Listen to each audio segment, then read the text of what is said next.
Alors, je vous propose, avant d'étudier la dernière proposition de Zénitude plus en détail et de la comparer avec sa première proposition, je vous propose un petit rappel des lignes de conduite que nous nous sommes fixées tout au début de cette aventure. Alors, première ligne de conduite, ne pas accepter de baisse de loyer sans la communication de la documentation chiffrée de la résidence, sans la preuve que la résidence est déficitaire, sans la preuve des investissements financiers de Zénitude avec ses fonds propres. Autre axe de ligne de conduite, ne jamais communiquer avec Zénitude directement, c'est-à-dire communiquer avec les avocats via les avocats, et faire en sorte que les avocats aient le même discours. Ça a été aussi une petite bataille. Troisième ligne de conduite, former un collectif qui n'envoie qu'un seul son de cloche afin de représenter un avis très fort. Qu'est-ce qu'on a obtenu? On a obtenu que déjà les avocats se sont réconciliés et travaillent ensemble. On a obtenu, a priori, personne n'a traité directement avec Zénitude. On a obtenu des réponses à des sondages que nous vous avons envoyés. Les réponses de ces sondages ont donné l'avis de la majorité et avec ces avis, les référents ont pu travailler. Nous avons reçu la documentation chiffrée de la résidence et suite à cela, nous avons fait augmenter le taux d'occupation. Et le taux d'occupation, c'est une donnée numérique très importante parce que c'est de ce taux d'occupation que tout va ensuite dépendre. Donc nous l'avons fait augmenter parce que nous le pensions trop pessimiste par rapport à tous les atouts de la résidence. Nous avons eu la preuve que la résidence serait bien déficitaire en 2025 et en 2026.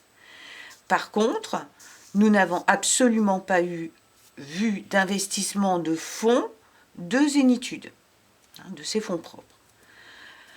Alors qu'il faisait une proposition initiale de moins 50% de nos loyers en 2025, moins 50% de nos loyers en 2026 et moins 30% pour toutes les années suivantes. Donc évidemment, cette proposition ne nous satisfaisait pas, voire nous mettait très en colère, et nous n'avions pas eu la preuve d'investissement financier de Zénitude. De plus, à partir de 2027, il n'y avait plus de déficit, donc plus aucune raison d'avoir des baisses de loyer. Donc les négociations ont commencé vers le mois de janvier. Elles ont duré longtemps puisque nous en sommes juste à la fin. Nous avons étudié les business plans et nous avons fait nous-mêmes des propositions. Ces propositions étaient basées sur des calculs et sur les réponses au sondage. Les avocats, de leur côté, ont travaillé et mené les négociations. À chaque fois, ils étaient tous les trois ensemble. Et donc, ça, c'était très important aussi pour nous.